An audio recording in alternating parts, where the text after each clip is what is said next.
ఇండియాలోనే #1 varicose veins hospital Avis vascular centre. Hello అండి, అందరికీ నమస్కారం. నా పేరు మాధురి. ప్రస్తుతం మనతో పాటు ఉన్నారు మోటివేషనల్ స్పీకర్ సునీత గారు. హలో సునీత గారు. హాయ్ అండి. సో పిల్లల్ని ఎక్కడ వాళ్ళని అర్థం చేసుకుని ఏ రకంగా వాళ్ళలో ఉన్న టాలెంట్ని బయటకు తీసుకురావాలా అన్న దానిపైన మీరు వర్క్ చేస్తున్నారు. సో అందులో సక్సెస్ అయ్యారు. మీ చుట్టూ ఉన్న పిల్లలే దానికి సాక్ష్యం అనే చెప్పచ్చు. అయితే ఇప్పుడున్న పిల్లల్లో చాలామంది చూసుకున్నట్లయితే సో చదవరు, చెప్పిన మాట వినరు, అంతవరకు ఓకే. ఒక ఎక్స్టెంట్కి వెళ్ళిపోయారండి. ఏంటంటే ఒక క్రూయల్ మెంటాలిటీలోకి వెళ్ళిపోయారు. ఒక మృగంలాగా, పెద్దవాళ్లే మృగాల్లాగా బిహేవ్ చేస్తారు అనుకోవడంలో తప్పులేదు. పిల్లలు కూడా అలానే చేస్తున్నారు. దానికి తగ్గట్టుగానే ఎన్నో సంఘటనలు మనం చూసాము. ఒక 10th క్లాస్ చదువుతున్న అమ్మాయి తల్లినే హత్య చేసింది అని. అలానే రీసెంట్గా నల్గొండలో చూసుకున్నట్లయితే 10th క్లాస్ చదువుతున్న పిల్లలు, ఒక అబ్బాయి అమ్మాయిని, అదే క్లాస్లో చదువుతున్న అమ్మాయిని రేప్ చేశాడు. సో వీళ్ళకి ఇలాంటి ఆలోచనలు ఎలా వస్తున్నాయి, అంటే లోపం ఎక్కడ జరుగుతుంది అంటారు అసలు అన్న విషయాలు తెలుసుకోవాలనుకుంటున్నామండి. అయితే మీరు కానీ సమాజంలో నేను కానీ ఎవరైనా ఆ రోజు జరిగిన ఇన్సిడెంట్నే చూస్తున్నాం. ఒక అమ్మాయి వాళ్ళ అమ్మని చంపేసింది, ఒక బాబు ఇంకొక పాపని రేప్ చేశాడు. ఆ రోజు జరిగిన ఆ ఇన్సిడెంట్లో వాళ్ళది తప్పే, ఎగ్జాక్ట్లీ 100% వాళ్ళది తప్పే. కానీ ఆ ఇన్సిడెంట్ ఒక్కదాన్ని బేస్ చేసుకొని వీళ్ళది బిహేవియర్ ఇదే అని మనం ముద్ర వేయరాదు. చూడండి, ఒక తప్పు జరగడానికి ముందు దానికి వెనక ఎన్నో కారణాలు ఉంటాయి. దాని మూలాల్లోకి వెళ్ళి మనం తెలుసుకోవాలి. ఇప్పుడు ఒక పాప వాళ్ళ అమ్మని చంపేసింది అంటే అది ఆ రోజు తీసుకొని డెసిషన్ తీసుకొని అప్పటికప్పుడు చేసినటువంటి చర్య కాదు. తన మనసు లోపుల్లో ఎప్పటి నుంచో ఉన్నటువంటి ఒక చర్యకి, అంటే ఉన్నటువంటి బాధకి ప్రతిరూపం అది అలా బయటికి వచ్చింది. ఇప్పుడు మనకి న్యూటన్ లా ఉంటుంది కదండి, every action has equal and opposite reaction. అంటే ప్రతిదానికి ఒకటి ఉంటుంది, దానికి రివర్స్లో ఒక యాక్షన్ వస్తుంది. ఇప్పుడు ఈ చర్యకి ఏంటంటే దీనికి వెనక ఏదో ఒక కారణం ఉంటుంది. ఆ కారణాలు ఏమై ఉంటాయంటే మెయిన్గా ఎన్విరాన్మెంట్ ఎఫెక్ట్ చేస్తుంది పిల్లలని. ఎలాంటి పరిస్థితుల్లో పెరుగుతున్నారు, కుటుంబ పరిస్థితుల్లో మెయిన్గా ఇలాంటి క్రూయల్ మెంటాలిటీ ఉన్న పిల్లలలో సింగిల్ పేరెంట్ ఉన్న వాళ్ళు ఎక్కువ మంది ఉంటారు. ఓకే. సింగిల్ పేరెంట్ ఉన్నప్పుడు ఇక్కడ మదర్ కానీ ఫాదర్ కానీ సింగిల్ పేరెంట్ ఉండి వాళ్ళ పిల్లల్ని రేస్ చేసేటప్పుడు, ఈ మదర్ ఒకటే సింగిల్ పేరెంట్ అనుకుందాం ఎగ్జాంపుల్కి. ఈ మదర్ ఏమైనా ఆలోచిస్తుందంటే ఫాదర్ లేరు కదా, మా పాపను కానీ బాబుని కానీ అసలు వీళ్ళకి ఫాదర్ లేని లోటు తెలియకుండా పెంచాలి, అన్నీ ఇచ్చేయాలి, వాళ్ళ శక్తికి మించి వాళ్ళు ఏం చేయగలుగుతారో అంతకు మించి చేస్తారు, పిల్లల్ని బాగా చూసుకోవాలి, అదొక్కటే వాళ్ళ మోటో. కానీ ఫినాన్షియల్గా మన పొజిషన్ ఏంటి, సోషల్గా మన పొజిషన్ ఏంటి, మనం ఎక్కడున్నాం, ఇవేమి డిస్కస్ చేయరు.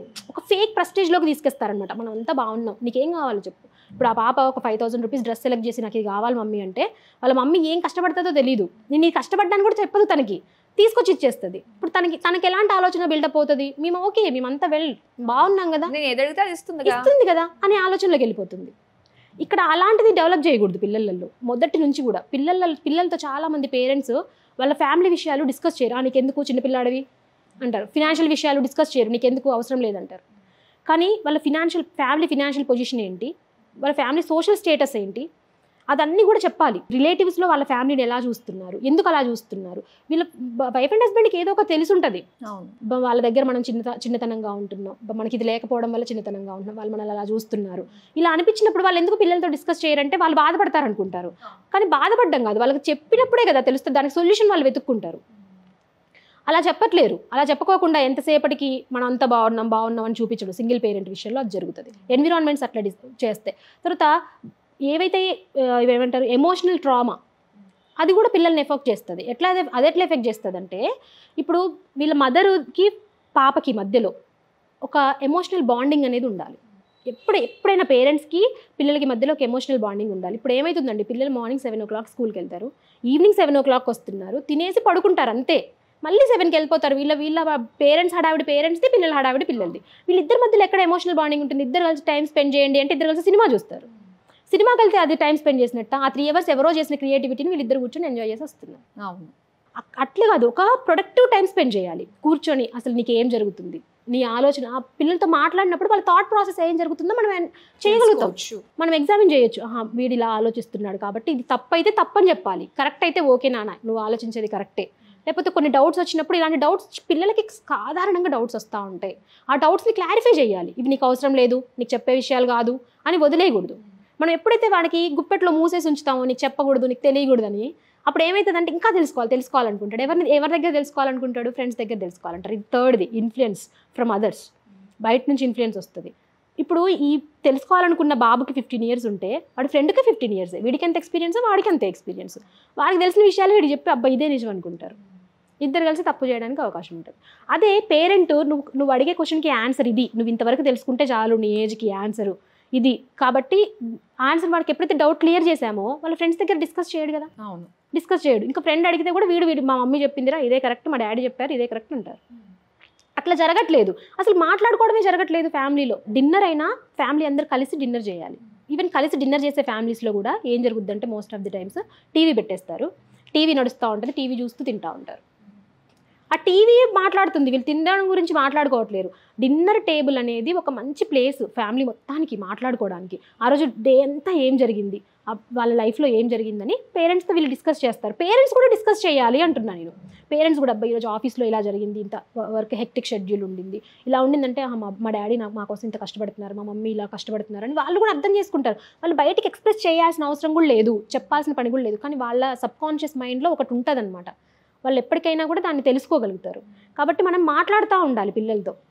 ఇప్పుడు పిల్లల్లో క్రియువల్ మెంటాలిటీ రావడానికి మెయిన్గా 3 reasons ఉంటాయి. ఎన్విరాన్మెంట్, కుటుంబంలో ఉండే పరిస్థితులు, తర్వాత ఎమోషనల్ ట్రామా, ఏవి వాళ్ళకి భావోద్వేగంగా వాళ్ళని ఎవరు కూడా వాళ్ళకి తప్పుడు భావోద్వేగాలు వచ్చినప్పుడు దాన్ని ఎవరు సరి చేయకపోవడం. దీంట్లో సమాజానికి కూడా పాత్ర ఉంటుంది. అంటే ఒక పిల్లాన్ని రైజ్ చేసేటప్పుడు తల్లిదండ్రులతో పాటుగా సొసైటీది కూడా ఈక్వల్ షేర్ ఉంటుంది. సొసైటీ కూడా వీళ్ళని తక్కువ చేసి చూడడం, లేకపోతే వాళ్ళని అనరాని మాటలు అన్నప్పుడు ఎవరి దగ్గర నుంచో విన్నప్పుడు వీళ్ళు దాన్ని కూడా లోపల పెట్టేసుకుంటారు బాధని. దాన్ని ఎవరితో ఎక్స్ప్రెస్ చేయాలి, మళ్ళీ పేరెంట్సే. ఇక్కడ పేరెంట్స్ అంత టైం ఇవ్వట్లేదు, వాళ్ళు మాట్లాడట్లేదు, ఇక్కడ టచ్ లేదు, బాండింగ్ లేదు, ఇంకెక్కడ చెప్పుకుంటారు, ఫ్రెండ్స్. అది థర్డ్ ఇన్ఫ్లుయెన్స్. ఫ్రెండ్స్ దగ్గరికి వచ్చేసరికి సేమ్ వాళ్ళు కలిసి మన ఇద్దరం కలిసి చేద్దాం అని ఒక తప్పు చేయడానికి ఒక ఏర్పడుతుంది అనమాట. ఇదంతా పోవాలంటే మెయిన్గా పేరెంట్స్ మొదటి నుంచి పిల్లలతో ఒక బాండింగ్ ఏర్పాటు చేసుకొని కూర్చొని మాట్లాడాలి. పాతకాలం రోజులలో అమ్మమ్మలు, నానమ్మలు, బాబాయిలు, పిన్నులు అందరూ ఒక ఉమ్మడి ఫ్యామిలీ ఉంటే వాళ్ళు కూర్చోబెట్టుకొని స్కూల్ నుంచి వెళ్ళి వచ్చిన తర్వాత స్కూల్లో ఏం జరిగిందని వాళ్ళ మమ్మీ ఒకవేళ వంట చేస్తూ బిజీగా ఉన్నా వాళ్ళ పెదనానో చిన్నానో వాళ్ళ నానమ్మో మాట్లాడేవాళ్ళు. నైట్ పడుకునేటప్పుడు బెడ్ టైం స్టోరీస్ చెప్పేవాళ్ళు. ఇప్పుడు అలాంటిది ఏమీ లేదు. న్యూక్లియర్ ఫ్యామిలీస్ అవ్వడం వల్ల పెద్దవాళ్ళు ఎవరితో కూడా లేదు. అసలు పెద్దవాళ్ళతో ఎలా బిహేవ్ చేయాలో కూడా పిల్లలకి తెలియట్లేదు. రేపు వాళ్ళ నానమ్మ ఇంటికి వస్తే ఎలా మాట్లాడాలో తెలియదు. ఇప్పుడు నానమ్మ వచ్చిందండి వాళ్ళ ఇంటికి, వాళ్ళ ఫాదర్ వాళ్ళ అమ్మగారు కాబట్టి వాళ్ళ ఫాదర్ వెళ్ళి వాళ్ళ అమ్మతోని పక్కనే కూర్చొని అమ్మ ఎలా ఉన్నావు అని మాట్లాడడం. వాళ్ళ అమ్మగారికి కాళ్ళు నొప్పులు వేస్తున్నాయి అనుకోండి, వాళ్ళ ఫాదర్ కాళ్ళు నొక్కారనుకోండి, ఏమని ఫీల్ అవుతాడు బాబు, ఓహో వాళ్ళ అమ్మకి కాళ్ళు నొక్కుతున్నాడు మా డాడీ అంటే మా మమ్మీకి బాగాలేనప్పుడు నేను కూడా చెయ్యాలి. అది తెలియకుండానే నేర్పిస్తారు. కానీ అదేం లేదు, ఈయన పట్టించుకోడు, ఈయన డ్యూటీకి వెళ్ళిపోతాడు, అమ్మ వస్తే ఈయనకి లేదు. అప్పుడు ఈ బాబు మాత్రం వాళ్ళ పేరెంట్స్ పట్టించుకోవాలని ఎలా కోరుకుంటాం? నిజంగా అసలు ఈ రోజుల్లో ఎందుకు ఇలా జరుగుతున్నాయి అని చెప్పేసి అనిపిస్తుంటే కారణాలన్నీ కూడా మనం చేసిందే, మన సొసైటీ నుంచే మనకు వస్తున్నాయి. అవును, అంతేగాని ప్రత్యేకంగా పిల్లలు ఎంత క్రూయల్ గా అవ్వట్లేరు. బై బర్త్ ఎవ్వరు కూడా అలా అవ్వాలని కోరుకోరు. వాళ్ళ చుట్టూ ఉండే పరిస్థితులు వాళ్ళని అట్లా ఎఫెక్ట్ చేస్తాయి. అవి మూలాల నుంచి మనం మార్చుకుంటూ రావాల్సిందే. కానీ ఒకేసారి ఆ రోజు జరిగిన ఇన్సిడెంట్ని బేస్ చేసుకొని పిల్లలది తప్పు అని రాదు. నిజంగానే. సో ఇప్పుడు దాకా అదే కోణంలోనే ఆలోచించి అబ్బా ఏంటి ఇంత దరిద్రంగా తయారవుతున్నారు పిల్లలు అది ఇది అని చెప్పేసి, దానికి రీజన్ ఏంటి అంటే ఇంత స్టోరీ వినిన తర్వాత అర్థమవుతుంది. సో ప్రతి ఒక్కళ్ళు కూడా ఎంతలా బిజీగా ఉన్నా కూడా ఆ ప్రొడక్టివ్ టైం, ఆ డిన్నర్ టైం, అది చాలా చాలా ఇంపార్టెంట్, చాలా very very important. Every family కూడా దాన్ని ఫాలో అవ్వాల్సిందే. ఖచ్చితంగా. చాలా మంచి విషయాలు మాకు షేర్ చేసినందుకు thank you so much. Thank you.